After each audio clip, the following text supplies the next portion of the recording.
পুজো এসে গেছে বন্ধুরা, তাই জন্য পুজো স্পেশাল এই ডিম পোলাওটা রান্না করলাম। খেতে হয় দুর্দান্ত, বানাতে একদম সহজ, হাতে 10-15 মিনিট সময় থাকলে এই রান্নাটা করে নেওয়া যায়। বন্ধুরা দেখে নিন তাহলে এই সহজ এবং সুন্দর রেসিপিটা আমি কিভাবে রান্না করেছি। নমস্কার বন্ধুরা, জেবি কিচেনে সবাইকে স্বাগত। আশা করি সবাই ভালো আছেন।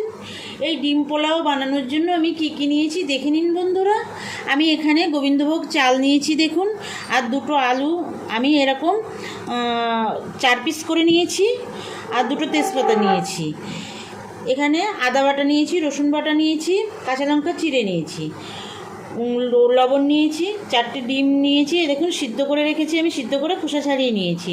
একটা টমেটো কুচি নিয়েছি, চিনি নিয়েছি, কাশ্মীরি লঙ্কার গুঁড়ো নিয়েছি, লাল লঙ্কার গুঁড়ো নিয়েছি, একটু গোটা গরম মশলা নিয়েছি, 4টে এলাচ, 4টে লবঙ্গ আর 2 টুকরো দারচিনি, একটু জিরে গুঁড়ো নিয়েছি, পেঁয়াজ কুচি, 2টো মিডিয়াম সাইজের পেঁয়াজ আমি এইভাবে কুচিয়ে রেখেছি, সাদা তেল নিয়েছি, সাদা তেলে আমি রান্নাটা করব তার জন্য সাদা তেল নিয়েছি, হলুদ নিয়েছি, ধনে গুঁড়ো, ঘি নিয়েছি 2 চামচ মতো, কাঁচা লঙ্কা চেরা, আর এখানে সানরাইজ শাহি গরম মশলা নিয়েছি। এই সামান্য কিছু বাড়িতে থাকা উপকরণ দিয়েই দুর্দান্ত স্বাদের এই রেসিপিটি তৈরি হয়ে যায় বন্ধুরা। দেখুন তাহলে আমি কীভাবে রান্নাটা করি। প্রথমে আমি চালটা ধুয়ে নেব। এই দেখুন এই বাটির আমি 2 বাটি চাল নিয়েছি। চাল সবসময় মানে মেপে নিতে হবে, না হলে জলটা ঠিকঠাক দেওয়া যাবে না আর পোলাওটা ঝুড়ো হবে না, তার জন্য চাল মেপে নিতে হবে। আমি 2 বাটি নিয়েছি, আমি চালটা প্রথমে ধুয়ে নেব। দেখুন বন্ধুরা আমি চালটা ধুয়ে নিয়েছি, জলও ঝরিয়ে রেখে দেব। আমি এই রান্নাটা গোবিন্দভোগ চাল দিয়ে করবো, আপনারা কিন্তু বাসমতি চাল দিয়েও করতে পারেন, সেটাও কিন্তু দারুণ লাগে। এটা সরিয়ে রাখবো। এবার আমি এই সিদ্ধ করা ডিমগুলো একটু লবণ হলুদ মাখিয়ে নেব। আমি কিন্তু ডিমগুলো একটু কেটে নিয়েছি দেখুন, এই যে, না হলে ভাজতে গেলে ফাটতে পারে, সেই জন্য একটু লবণ দিয়ে দেব, একটু হলুদ দেব,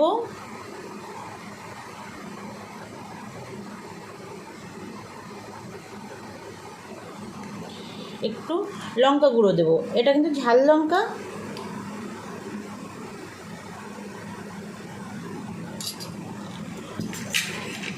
সামান্য একটু তেল দেব,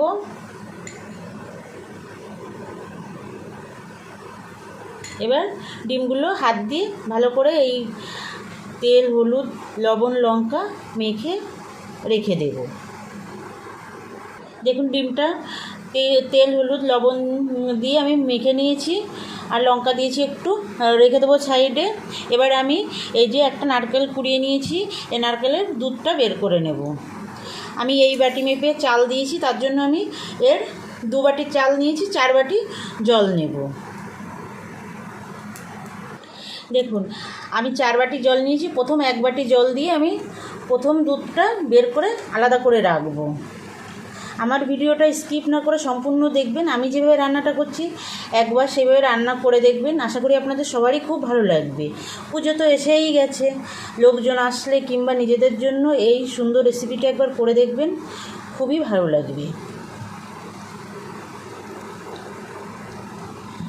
একটু ভালো করে এরকম নারকেলগুলো এরকম চেপে চেপে দুধটা পুরো বের করে নিতে হবে। প্রথম দুধটা আমি রেখে দেব, পরে কাজে লাগাবো। দেখুন হয়ে গেছে প্রথমটা। আমি এই যে একটা ছাঁকনি নিয়েছি আর একটা বাটি নিয়েছি, এর মধ্যে ঢেলে একটু ছেঁকে নেব দুধটা।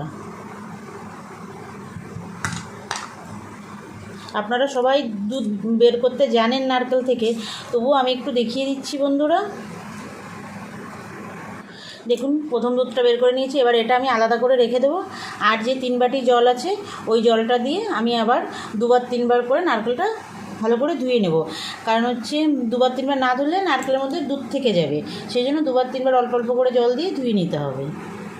দেখুন বন্ধুরা আমি নারকেল থেকে দুধটা বের করে নিয়েছি।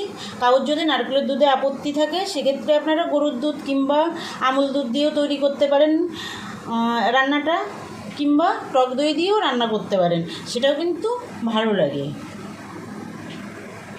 এবার আমি মূল রান্নায় চলে যাব, তার জন্য চলে যাব গ্যাসের কাছে। দেখুন বন্ধুরা, গ্যাসের কাছে চলে আসলাম। গ্যাসে আমি কড়াই বসিয়ে দিয়েছি। এবার আমি 1 চামচ সাদা তেল দিয়ে দেব।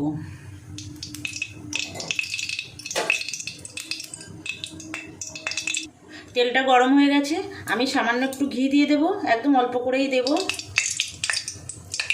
এবার আমি ডিমটা ভেজে নেব।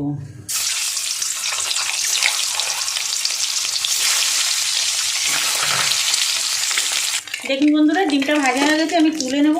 ডিমটা কিন্তু আমি হাই ফ্লেমেই ভাজলাম, লো ফ্লেমে ডিম ভাজলে কিন্তু শক্ত হয়ে যায় বন্ধুরা, তার জন্য হাই ফ্লেমে ডিমটা ভাজবেন। তুলে নিলাম। এবার এই তেলের মধ্যে আমি আরও একটু তেল দিয়ে দেবো, 1 চামচ দিয়ে দিলাম। দিয়ে দেবো সামান্য শুকনি।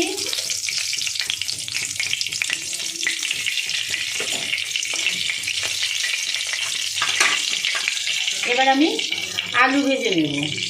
এই যে কেটে রাখা আলুটা ভেজে নেব, লাল লাল করে ভাজবো আলুটা।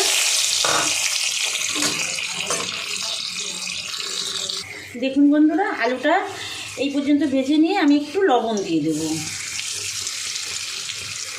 দিয়ে দেবো খানিকটা পেঁয়াজ কুচি।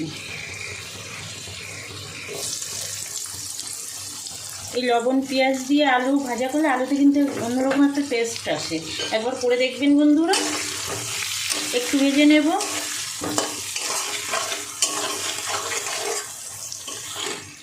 দেখুন বন্ধুরা, আলু পেঁয়াজটা কিন্তু ভাজা হয়ে গেছে, আমি তুলে নেব। এইভাবেই ভেজে নিতে হবে, খুব বেশি কড়াও না আর একদম হালকা ভাজা না, মোটামুটি।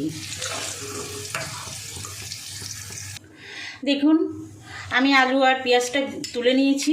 আর 1 চামচ আমি তেল দিয়ে দেবো এই তেলের মধ্যেই।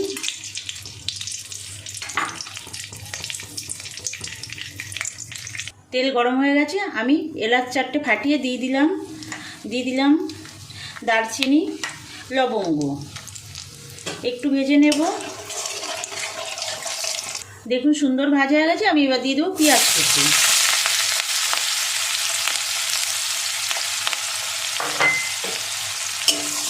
পেঁয়াজ কুচিটা 1 মিনিট নেড়ে নেব। এবার দিয়ে দেবো আদা বাটা,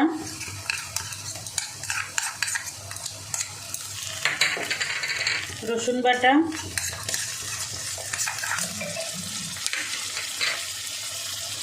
এই যে কাঁচা লঙ্কা আমি চিড়ে রেখেছিলাম, 8টা রেখেছিলাম, আমি 4টে এখানে দিয়ে দেবো আর 4টে পরে দেবো। টমেটো কুচি দেবো, দিয়ে দেবো একটু হলুদ, একটু কষাবো। দেখুন মশলা থেকে পুরো তেল ছেড়ে দিয়েছে। এবার আমি কিছু গুঁড়ো মশলা যোগ করব। দিয়ে দিলাম জিরে গুঁড়ো,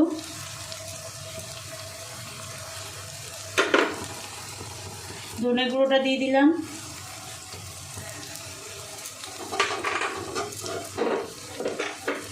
লঙ্কা গুঁড়ো, এটা কাশ্মীরি লঙ্কার গুঁড়ো। লঙ্কাটা বন্ধুরা আপনারা আপনাদের স্বাদে দেবেন, আমি যে যতটা দিচ্ছি ততটাই দিতে হবে, তার কিন্তু কোনো মানে নেই। এটা ঝাল লঙ্কার গুঁড়ো। মিশিয়ে নেব।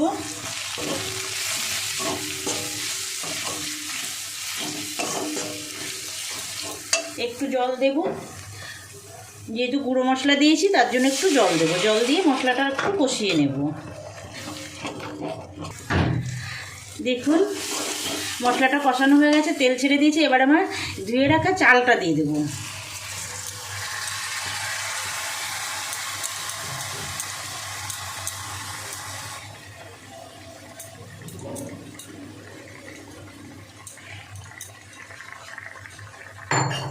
একটু মশলার সঙ্গে কষাবো। চালটা দেখুন মশলার সঙ্গে মিশিয়ে নিয়েছি। এবার আমি যে 2টো তেজপাতা রেখেছিলাম তেজপাতাটা দেবো। আমি কিন্তু তেজপাতা ফোড়নে দেবো না, এই টাইমেই দিতে হবে, তাহলে সেন্টটা খুব ভালো আসবে। এবার দিয়ে দেবো আমি চিনি আপনারা বাড়িয়ে কমিয়ে দিতে পারেন, না দিলেও সমস্যা নেই, আপনারা আপনাদের পছন্দ মতো দেবেন। দিয়ে দেবো একটু লবণ। এবার একটু কষাবো। এবার আমি ভেজে রাখা আলুটা দিয়ে দেব। পুজোর মধ্যে কিন্তু বন্ধুরা সবসময় মাছ মাংস খেতে ইচ্ছা করে না, ডিমের এই আইটেমটা করে নেবেন। আশা করি ছোটো বড়ো সবারই কিন্তু খুব পছন্দ হবে, দারুণ লাগে খেতে। মিশিয়ে দেব। দেখুন আলু চাল সুন্দর কষানো হয়ে গেছে, দেখুন কত সুন্দর একটা কালার এসছে। এবার আমি দুধটা দিয়ে দেবো, নারকেলের দুধটা দিয়ে দেবো। প্রথমে 1 বাটি দিলাম, দিয়ে মিশিয়ে নেব।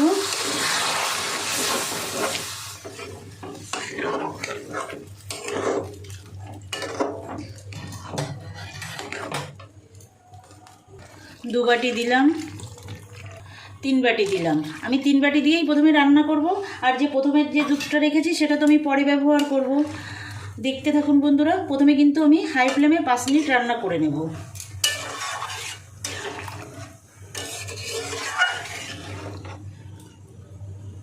কত সুন্দর একটা কালার এসছে দেখেছেন, দারুণ কালার এসছে। মাঝে মাঝে ঢাকনা উঁচু করে একটু নেড়ে দিতে হবে বন্ধুরা, না হলে নিচে লেগে যেতে পারে। গ্যাস আমি হাই ফ্লেমেই দিয়ে রেখেছি।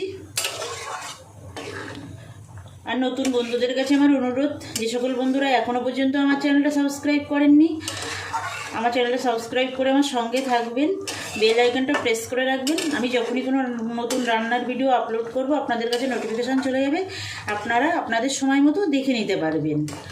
আর যে সকল পুরনো বন্ধুরা আমার সঙ্গে আছেন, সে সকল পুরনো বন্ধুদের অসংখ্য ধন্যবাদ। আমার ভিডিওগুলো যেরকম আপনারা দেখেন, সুন্দর সুন্দর কমেন্ট করেন, এরকম দেখবেন, কমেন্ট করবেন, লাইক করবেন। আর রান্না ভালো লাগলে আত্মীয় স্বজন বন্ধুবান্ধবের কাছে একটু শেয়ার করে দেবেন। আবার ঢাকা দিয়ে হতে দেব। দেখুন বন্ধুরা 5 মিনিট রান্না করে নিয়েছি, দেখুন এরকম হয়েছে। এবার আমি ডিমগুলো দিয়ে দেব।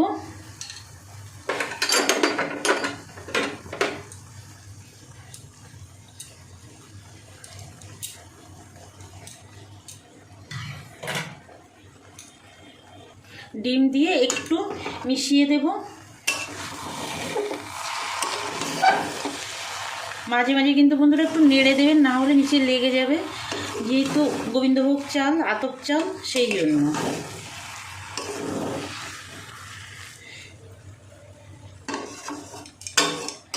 এবার আমি যে প্রথম দুধটা রেখেছিলাম ওই দুধটা দিয়ে দেব। এই দুধটা লাস্টে দিলে নারকেলের যে একটা প্রকৃত স্বাদ, সেই স্বাদটা বজায় থাকে বন্ধুরা, খেতে আরও বেশি ভালো লাগে। মিশিয়ে দেব।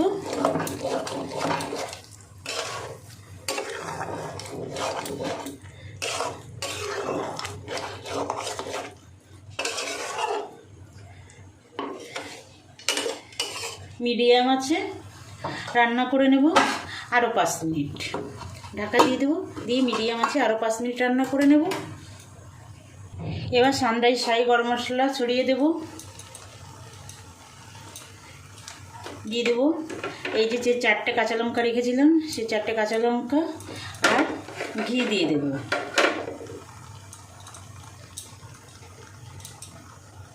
ঘি দিয়ে দিয়েছি, আরও 2 মিনিট ঢাকা দিয়ে রান্না হতে দেব। দেখুন বন্ধুরা রেডি হয়ে গেছে স্বাদে গন্ধে বর্ণে পরিপূর্ণ ডিম পোলাও। এই সুন্দর রেসিপিটা বানানোর অনুরোধ জানিয়ে আজকের ভিডিওটা এখানে শেষ করছি। আবার দেখা হচ্ছে নতুন কোনো রান্নার সঙ্গে। ভালো থাকবেন সবাই, নমস্কার।